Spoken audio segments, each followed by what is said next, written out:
Hello, this isn't exactly educating Alexis because Alexis doesn't care that much about football, so maybe this is more like educating my future grandsons, I hope. Um, the photo that's up right now is a diagram that I drew up one day at work, and me and some coworkers, the all of the phones and internet were down at our office, and so we were talking about football. We were drawing some things up on the whiteboards we had in our offices, and this is sort of a complicated defensive play that I drew up, and I had posted it to my Facebook. It came up in my memories, and I had a few people who are my friends ask about it, and I thought it would be sort of an interesting topic to look at because even though this is completely fictitious, and if you tried to run it in a real football game, it may be a completely terrible idea. I think it explores some really interesting ideas and some things that I think are sort of fun parts of football and sort of interesting strategies that people can try and apply. And it really sort of shows how complicated things are getting, where different great offensive and defensive minds are trying to outsmart each other. So the first part that I want to look at is right here in the middle, and I will draw that up. So in the center there, the defense is running a thing called torch. And what torch is, it's a read tackle stunt or a tackle loop. And so we have two defensive tackles. They're lined up here. They can be over the guard in either like a two or on the inside in what's called a 2-eye, or even two ones on either side of the center. And their main purpose is at the start of the play. So right when the ball is snapped, both of these defensive players are going to attack the center. So they're going to come in and they're going to attack the center right at the snap of the ball. And then they are going to read the block of the center and react and change the twist appropriately. So let's say, for example, that the center is going to block to his right. And so now there's rules for what each of these twisting players are supposed to do. So the first one we're going to look at is if the center turns away from you. So if the center shows you his back, then that tackle over here is going to cut right off his butt and is going to slant to try and get into the opposite A gap and then get upfield. All right. The second tackle, if the center shows you his face, if he turns towards you, they're going to engage briefly. So it's usually just a hit, a punch with your hand, something like that.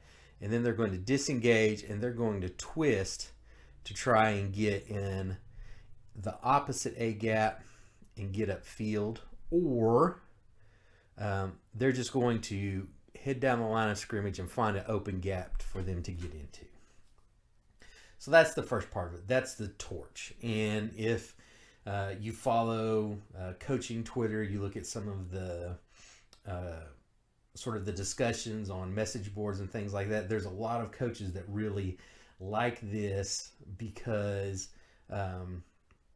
it works pretty well against both the run and the pass, and you're making the center's block wrong every time. And that is one of the reasons I love it. I love option offense because the offense can make a defender wrong every time. And in this particular case, we're taking the ability to read, and we're going to make it so that the offense's blocks, the defense is going to make it so that the offense is wrong every time.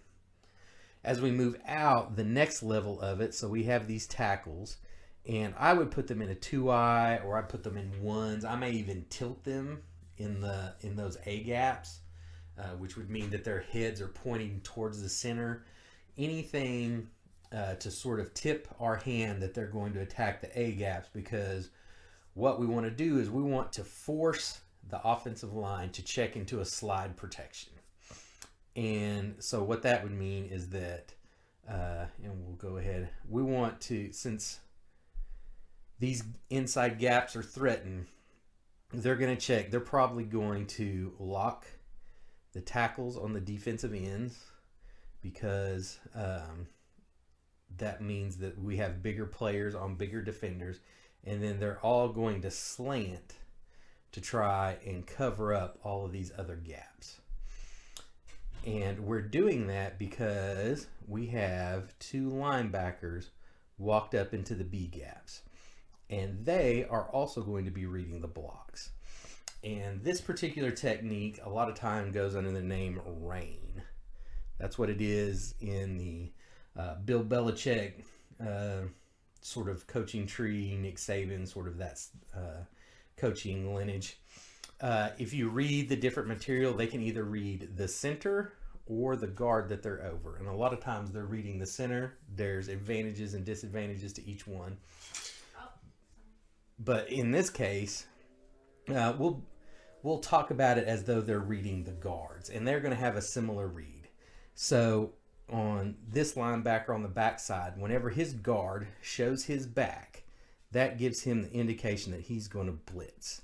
And so he's going to come through and he's going to blitz towards the ball or the quarterback, depending on how you want to coach their blitz path. The defensive ends pretty much going to take outside rush. The second linebacker, whenever his guard shows him his face, he's going to engage for a little bit, and then he's going to disengage, and he's going to play the middle. And so he's breaking off into the middle of the field. He's looking first for any hot routes, and then he's going to play some kind of middle technique, however it's coached up, however it wants to be named, whether you want to call it middle, low hole, whether you want him to play the rat. His purpose is to sort of patrol in this middle part. And the advantage that we have of putting all this together is, so we have offense, right? We're threatening all the gaps of this offensive line, and we're forcing them to slide to protect all the gaps. And we're going to force their running back in the backfield. So as it was drawn up, we have a shotgun type situation. This is why I drew it up as them sliding in this direction, is because like I said, they're probably going to lock on these defensive ends so that you don't have a defensive end barreling upfield and forcing your running back to take him on one-on-one.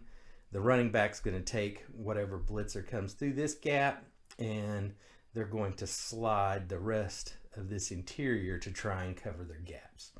And so by attacking all the gaps, you can force a fairly predictable reaction, and then you can read off of the way that they play that reaction, and you can try and take advantage of it. So in this particular case, so this guy's going to blitz. He's got a one-on-one with a running back. This tackle is going to come up in here. He's going to loop around, and he's going to try and find a gap for him to get into, whether it's the A gap or if that guard sort of washes down with the slanting tackle. The B gap, this player is going to break in here, and he's going to become part of the middle coverage, right? And the defensive ends are going to go on outside rush. So the advantages of this are that it plays really well against the run and the pass. So if we take a look at it, if we have our offensive line, let's say that they're going to block a zone run to the offensive right. Okay, so that means they're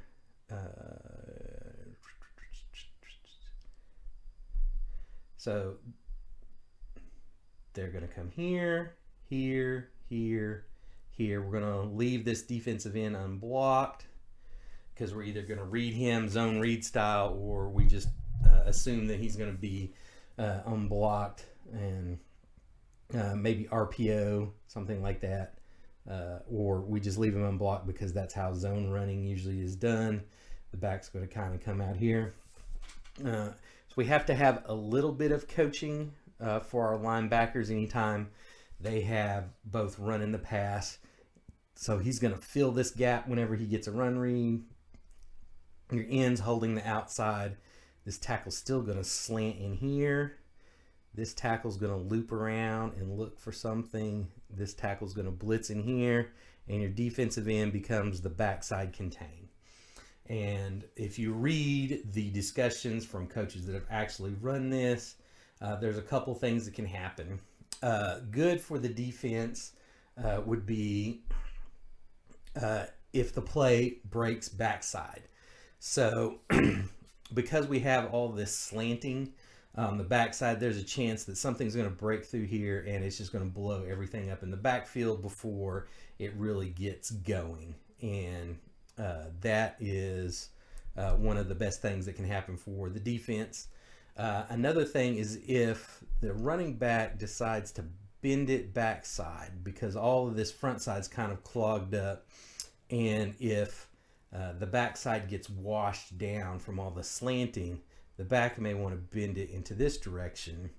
And then it still puts the defense in a fairly good position because we have a tackle looping around on this side and we have unblocked defensive end sitting here, filling up any potential cutbacks. Sort of the least favorable for the defense is if everything just stays front side, because all of this will be stacked up. There's a potential that you're going to have an offensive lineman win a one-on-one battle. It's going to create a crease for the back to sneak through. Otherwise, they're just going to sort of have to burrow in and get a short gain.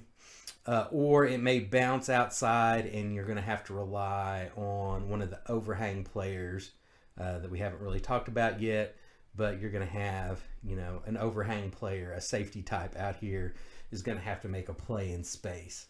But overall, it plays really, really well against those zone runs. It also plays pretty well against a gap scheme. So if we have our offensive line and they're going to block some kind of a power play or maybe some kind of counter play. So we have our players here, and what's going to happen is it's going to look very similar. So we're going to block. They're all blocking down. Oops, made a mistake because this guard's going to pull, but everybody blocks down. That end's going to stay unblocked. We're going to pull to try and get a kick or a lead on him. And the result for the defense is there's not a lot going to happen on the back side here, but this tackle is going to come up in here. This linebacker's still going to blitz. There's a chance they're going to get washed down with those down blocks, but you have your unblocked defensive end there. They can challenge the puller any way they want. They can box it in so that they sort of build a wall here and try and narrow that gap, or they can wrong arm it to sort of fill in this gap with their outside shoulder and see if things will bounce outside. And what you have at your advantage is you have a tackle that's looping in, and you have this linebacker. Whenever his guard pulls, he's going to get a read to sort of follow this way. And you should have two completely unblocked players pulling to the gap where you want the run to go, and they should be fairly in time with the offensive guard because they're sort of in the same place. They should be sort of matched up kind of athletically. They should be in time with the play so that they're going to be arriving as this kick out block is coming in. And so that means you've got one kick out block to try and deal with 3 players and a ball carrier running right into that, it should be favorable for the defense. The only thing that I have seen or thought about that really creates problems for it is a speed option. And that's because you get a similar situation to what you saw there in the gap scheme, except that's the linebacker. Everything is behind the play. So if we block here, block here, block here, block here, block down here, these players are going to get washed down, and this tackle is going to loop around. We don't have a pulling guard, and so they're really the only additional player.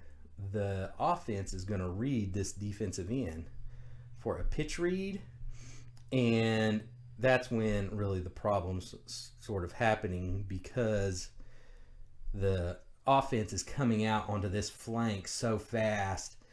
They've got an unblocked player they're going to read, everything else is washed down, and the only other player that you have in the box is going to be this tackle, and the chances are they're going to be behind the play. And so you really are then relying on your defensive end making a good play to try and help stretch stuff out, and then one of your overhang safeties coming in to make the tackle. And so that's problematic. Against the passing game, what's great about this particular setup is that it gets pressure, and it creates pressure that comes in waves. So we have our defense right there. And so the first advantage is that we're using up 6 offensive players to try and block 5 defensive players, because one of these players is going to drop into coverage, right? So this player is going to drop into coverage. They become the middle player. These 2 slants, whenever they come off, should give very fast pressure. So you've got a blitzing linebacker that's coming pretty much unblocked until the running back can pick them up, and you've got a slanting tackle very much in the front of the pocket, and so that should create quick pressure, and then you should get another wave of pressure as this tackle finds another gap to get into, whether that's in the A gap or further out in one of the B gaps if things gets washed down. And then of course you have what should be some of your best rush personnel. They have one-on-ones on the outside, and so you really get 3 waves of pressure, including one starting out that should hit very quickly, and it should hit sort of in the middle of the offense, right in the quarterback's face. And so that sort of gives you, hopefully, that's going to quicken the pace, that's going to help create some panic. And then if that pressure doesn't quite get home, you sort of have these other waves of pressure that are hopefully going to get to the quarterback as the loop comes around and as these one-on-ones develop, that eventually somebody's going to get home. And you're still going to have fairly decent coverage behind it. So the coverage that I put up is sort of a weird, it's not real coverage, so to speak. So the way I had it drawn up in this picture is they're playing a variation of, so we've got, let's make him, oh no, I'd killed the whole thing. That's okay. It's a variation of a pattern match cover 3 with them playing man concepts on the backside. And the reason I drew that up was just sort of for fun because at the time, sort of one of the in vogue things was split field coverages with two safeties. And it's possible to have split field coverages with a single high safety. Most of the programs that run a lot of single high, they have something where they're running a zone on the front side and a man on the back side. It's just that it's typically it's a check. It's a check to trips. So if one of these wide receivers moved over to the other side, they would have a check where they're going to play zone to the 3 receiver side, and on the 1 receiver side, they're going to play a form of man. If you've ever heard buzzwordy stuff like 3 buzz Mabel, right? That's the Mabel means that they're playing man on the back side, and the 3 buzz is a form of cover 3 zone coverage on the front side. And so this was just me sort of playing around with the idea that, you know, even though split field coverages were primarily a 2 high safety sort of idea at that time, and it was very in vogue, I thought you should have an ability to do that in your 1 high. So up here we have a safety playing a deep middle third. This corner is going to play, they're going to play a man match, and it's going to be, it's going to be a cover 3 match. They're basically going to play number 1 up and out. And then if number 1 goes in, they're going to play the deep middle third. The strong safety's playing a pretty standard seam curl flat. And so that's the progression that they play on the number 2 receiver. If the number 2 receiver goes vertical, they sit on top of them, they play the seam, and they try and force them to their deep help.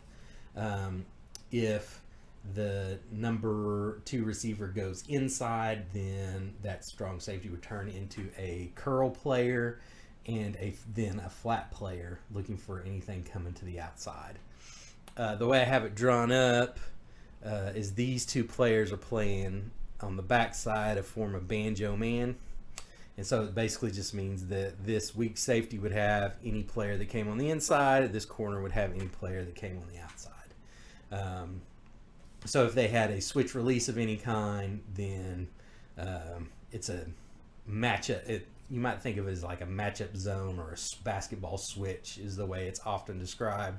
They're going to hand off those routes, and so there's not going to be any bumping or rubbing if they do a switch.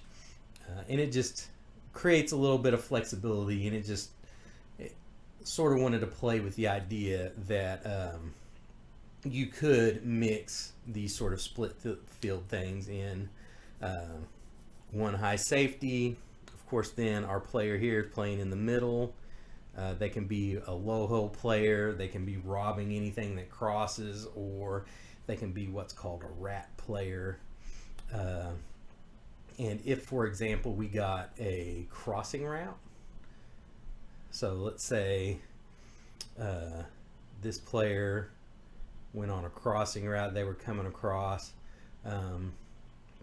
Depending on how it's coached out, your players can have a call so that in this particular case, this weak safety is going to come into the middle, and then they're going to stop. They're going to make a call to this linebacker who's dropped in to become the rat, and they're going to stay in front of that crossing route as it goes across.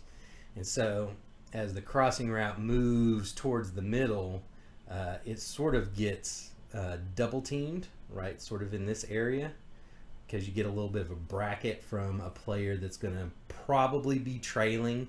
It's really hard to keep up with those crossing routes. But your linebacker is going to have better leverage because he's already inside. He hears a call to start moving with it this way, and so you sort of get a little bit of a double team, and then he should have decent leverage as it moves out into this side, and then you have a new rat sitting in the middle.